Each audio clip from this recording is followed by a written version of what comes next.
My name is Dr. Diana Park. I'm 26 years old, and I thought 8 years of medical school would mean something to my family, until my mother looked at me across the kitchen table and said, "We've been to enough of Diana's ceremonies." What happened next proved that while I had been sacrificing everything to become a doctor, my parents were more interested in attending my teenage cousin's high school graduation party than witnessing me achieve the highest degree in medicine. Before I tell you how one phone call from the dean shattered every assumption my family had made about my achievements, and how medical school records exposed accomplishments they never bothered to understand, I'd love to know where you're watching from.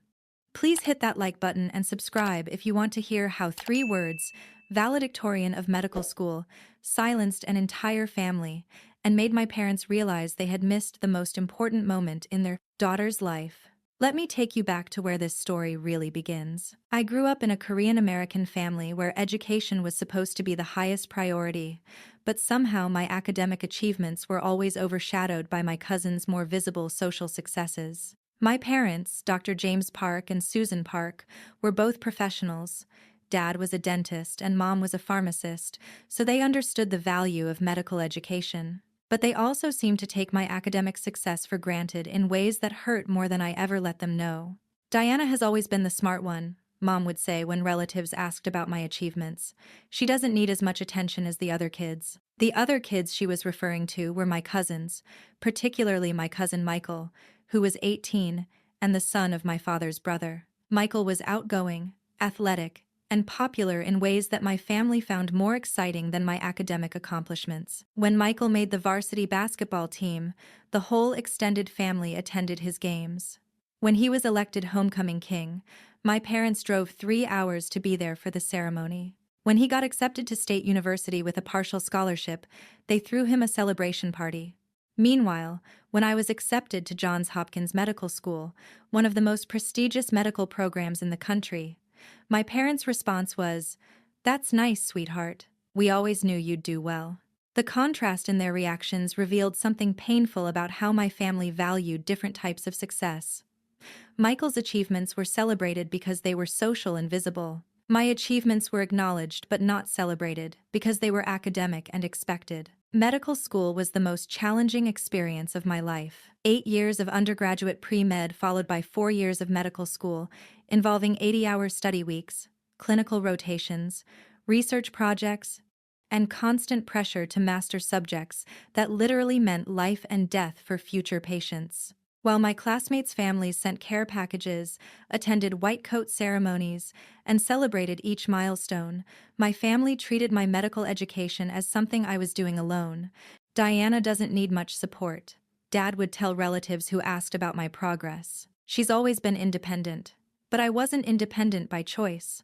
I was independent because my family assumed my success came easily and didn't require the same encouragement they gave to my cousins' more modest achievements. During my final year of medical school, I was selected as class valedictorian, the highest academic honor given to one student out of 120 in my graduating class. The selection was based on academic performance, research contributions, clinical evaluations, and leadership among peers. "Diana, this is an extraordinary achievement," Dean Patterson told me when she announced my selection. "In 50 years of medical education, we've had fewer than 10 students with your combination of academic excellence and clinical promise."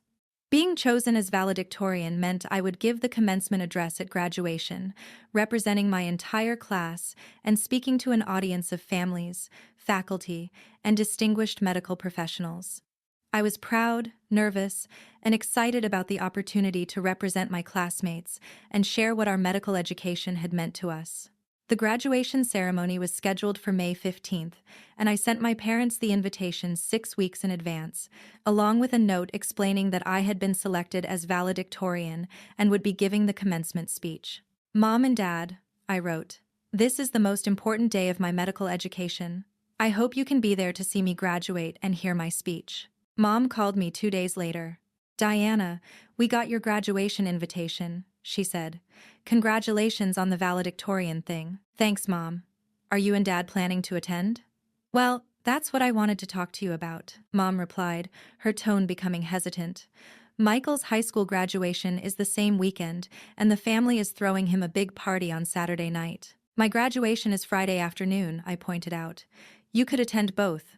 The party planning is really complicated, Mom explained. Your aunt needs help setting everything up, and there are a lot of relatives coming from out of town. I felt my heart sinking. Mom, I'm the valedictorian. I'm giving the commencement speech. This is the culmination of 8 years of medical education. Honey, we've been to a lot of your school ceremonies over the years, Mom replied. We've seen you graduate before.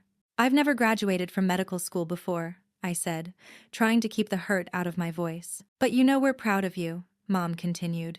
You don't need us there to validate your success.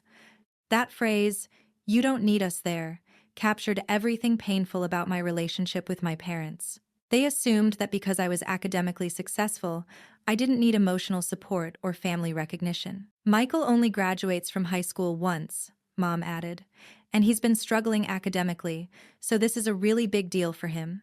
The implication was clear. Michael's high school graduation was more important than my medical school valedictorian honor because his achievement was unexpected while mine was assumed. We'll celebrate your graduation when you get home, Dad said when he got on the phone. Maybe we can go to that nice restaurant you like. A restaurant dinner versus attending the most important academic ceremony of my life. I hung up feeling devastated but not entirely surprised. This pattern, my family prioritizing my cousin's milestones over my achievements, had been consistent throughout my education. When I was accepted to Johns Hopkins for undergraduate studies, they attended Michael's middle school graduation instead. When I received the Pre-Med Student of the Year award, they were at my cousin Sarah's Sweet 16 party. When I was inducted into the Medical Honor Society, they were helping with Michael's homecoming preparations. But this felt different. This was medical school graduation. This was valedictorian. This was me representing my entire class and speaking to hundreds of medical professionals about our shared commitment to healing. And my parents were choosing to help set up decorations for Michael's high school graduation party. I called my best friend from medical school, Jennifer, and told her what had happened. Diana, that's horrible, she said immediately. Your parents are missing your valedictorian speech for a high school party? They don't see it that way, I explained. They think Michael's graduation is more important because it's unexpected, and mine is just another ceremony. It's not just another ceremony, Jennifer replied firmly. It's medical school valedictorian. Do they understand how incredible that achievement is? I don't think they do, I admitted. I think they see it as something that was inevitable rather than something I earned through years of incredibly hard work. Jennifer was quiet for a moment. Diana, my parents would drive across the country to see me graduate from medical school, let alone as valedictorian. Your parents don't understand what they're missing. She was right. Most of my classmates' families were treating graduation as the most important event of the year, traveling from other states and taking time off work to attend. My parents were choosing a teenager's party over their daughter's medical doctorate. The week before graduation, I made one final attempt to change my parents' minds. Mom, I really want you and Dad to be there, I said during our phone call. This means everything to me. Diana, we've explained our situation, Mom replied. Michael's party is important to the family. And my graduation isn't important to the family? Of course it's important, Mom said defensively. But you're going to be successful no matter what. Michael needs more support. I've needed support for 8 years of medical school, I replied. I've just never asked for it because you always assumed I was fine. You are fine, Dad interjected, joining the conversation. You're the strongest person we know. You don't need validation like other people do. This comment revealed the fundamental misunderstanding at the heart of our relationship. My parents had mistaken my independence for not needing love and support. They had assumed that because I succeeded academically, I didn't need family encouragement. Dad, I do need validation, I said quietly. I need to know that my family is proud of what I've accomplished. We are proud of you, Mom insisted. We just don't need to prove it by attending every ceremony. This isn't every ceremony, I replied. This is medical school graduation. This is valedictorian. This is the most important academic achievement of my life. And Michael's high school graduation is the most important achievement of his life, Dad replied. I realized then that my parents genuinely believed Michael's high school diploma was equivalent to my medical doctorate in terms of family significance. The conversation ended with them maintaining their decision to attend Michael's party instead of my graduation. Graduation day arrived, and I delivered my valedictorian speech to an audience of 500 people, including the families of my 119 classmates. In the section where families were seated, there were 2 empty chairs where my parents should have been. My speech was about the responsibility that comes with medical knowledge and the privilege of being trusted with people's health and lives. I talked about the sacrifices we had all made to reach this moment and the commitment we were making to serve others through our medical practice. After the ceremony, Dean Patterson approached me. "Diana, that was one of the most moving commencement speeches we've ever heard," she said. "Your parents must be incredibly proud." "They couldn't make it," I replied simply. "I'm sorry to hear that," Dean Patterson said, looking genuinely concerned. "This was a very special day, and you represented our school beautifully." Later that evening, I received a text from Mom. "Hope your graduation went well. Michael's party was wonderful. Wish you could have been here." The casual tone of the message, treating my medical school graduation like a minor event while describing Michael's party as wonderful, captured everything painful about my family's priorities. But Monday morning, something happened that would change my family's perspective forever.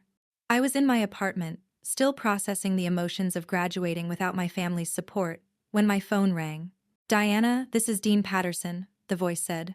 "I hope I'm not disturbing you." "Not at all, Dean Patterson. What can I do for you?" "I wanted to follow up on something from graduation day," she said. "I was troubled to learn that your parents weren't able to attend such an important milestone." "They had other family commitments," I explained diplomatically. "Diana, I hope you don't mind, but I took the liberty of calling your parents to express the school's appreciation for your achievements and to make sure they understood the significance of your valedictorian selection." My heart stopped. Dean Patterson had called my parents? "What did you tell them?" I asked. "I told them that in my 30 years as dean of this medical school, you are one of the most exceptional students we've ever graduated," she replied. "And how did they respond?" "They seemed surprised to learn about the rarity of your achievements," Dean Patterson continued. "I don't think they fully understood that valedictorian of medical school is an honor given to perhaps one student every 2 years, and only to those with truly extraordinary academic and clinical performance." Dean Patterson paused. "I also shared with them some information about your research contributions and the fact that you've already been offered residency positions at 3 of the most prestigious hospitals in the country. I had been accepted to residency programs at Mass General, Johns Hopkins, and Cleveland Clinic, opportunities that represented the absolute pinnacle of medical training." "Diana, your parents asked me to call you," Dean Patterson continued. "I think they would like to speak with you about graduation." After hanging up with Dean Patterson, I waited for my parents to call. The phone rang 20 minutes later. "Diana," Mom's voice was shaky. "We just spoke with your dean." "I heard," I replied. "Honey, we had no idea," Dad said, joining the conversation. "We didn't understand how exceptional your achievements were." "What didn't you understand?" I asked. "We didn't know that medical school valedictorian was so rare," Mom said. "We thought it was like high school valedictorian, where every class has one." "We didn't know about your research or your residency offers," Dad added. "We didn't realize you were at the top of your field nationally." The dean had explained to my parents what I had never been able to communicate myself, that my achievements weren't routine academic success, but extraordinary accomplishments that placed me among the most promising medical professionals of my generation. "Your dean said you've been offered positions at hospitals that most doctors spend their entire careers hoping to work at," Mom continued, her voice full of regret. "She said your commencement speech was one of the best she's heard in 3 decades, Dad added. "And we missed it," Mom said, starting to cry. "We missed the most important day of your academic career for Michael's high school party." "Why didn't you tell us how significant this was?" Dad asked. "I tried to tell you," I replied. "I told you I was valedictorian. I told you I was giving the commencement speech. I told you this was the culmination of 8 years of medical education." "But we didn't understand," Mom said. We thought it was routine for you." "Mom, nothing about medical school is routine," I said. "I've worked 80-hour weeks for 4 years. I've sacrificed social relationships, financial security, and personal time to achieve this degree." "We're so sorry," Dad said. "We made a terrible mistake." "You didn't make a mistake," I replied. "You made a choice. You chose Michael's high school party over my medical school graduation because you thought his achievement was more important than mine." The silence on the phone was heavy with the weight of their realization. "Can we make this up to you somehow?" Mom asked. "You can't go back and attend my graduation," I said. "You can't hear my speech or see me receive my degree or witness the culmination of 8 years of work. But we can celebrate you properly going forward," Dad said. "We can learn to appreciate your achievements the way we should have all along." Over the next few months, my parents made genuine efforts to understand and celebrate my medical career. They attended my residency acceptance ceremony, visited me during my hospital rotations, and began talking about my achievements with the same pride they had always shown for Michael's activities. "Diana is starting her residency at Mass General," Mom would tell relatives. "She's going to be a surgeon." "We're so proud of Diana," Dad would add. "She was valedictorian of medical school and gave the commencement speech." But the damage was done. The moment when I needed my family's support most, when I achieved the highest honor of my academic career, they weren't there. I learned that success isn't automatically valued, even by people who love you. Sometimes the people closest to you will take your achievements for granted while celebrating others' lesser accomplishments. I also learned that some people don't understand the significance of quiet, consistent excellence. My family was drawn to Michael's visible social achievements while missing the extraordinary nature of my academic accomplishments. Today, I'm a surgical resident at Massachusetts General Hospital, working toward becoming a pediatric surgeon. My parents attend every important milestone now, but they can never attend my medical school graduation again. The woman whose parents said, "We've been to enough of Diana's ceremonies," learned that some moments can't be repeated. And some choices reveal more about people's values than any amount of later regret can change. And the daughter whose medical school valedictorian speech was heard by 500 strangers, but not her own parents, learned that sometimes the people who should be proudest of your achievements are the last ones to understand what you've actually accomplished. The dean's phone call opened my parents' eyes, but it also opened mine, to the realization that I had spent 8 years achieving extraordinary success while hoping for ordinary family support that never came when it mattered most. Have you ever achieved something significant only to have your family prioritize other people's lesser accomplishments? How do you handle being taken for granted by the people who should celebrate you most? I'd love to hear your thoughts in the comments below. If this story resonated with you, please hit that like button and subscribe for more real-life stories about family priorities, academic achievement, and learning that your worth isn't determined by who shows up to witness your success.